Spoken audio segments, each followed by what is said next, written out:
Exhaust manifold একটা, intact manifold একটা। এখন এক্সজস্ট আর ইনটেকটা কি? এক্সজস্ট হলো সিলিন্ডার আমার কয়টা আছে? চারটা। চারটা সিলিন্ডারের পাইপ চারটা। সোজা বাংলায় যদি বলতে যাই, চারটা সিলিন্ডারে ইনটেক ম্যানিফোল্ড হলো যে জ্বালানি এবং বাতাসের মিশ্রণ প্রবেশ করবে, আর বার্ন হয়ে ধোঁয়াটা এই দিক দিয়ে বের হয়ে যাবে। কি ধোঁয়া? Carbon die oxide, carbon die monoxide. এটা কি হবে?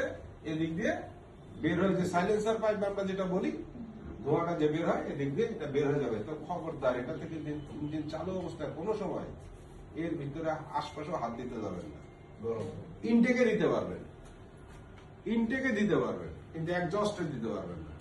ইনটেকে তো বাতাস ঢুকতেছে, আর এই এক্সজস্ট দিয়ে বের হচ্ছে, তার মানে আগুন বের হচ্ছে, সোজা কথা।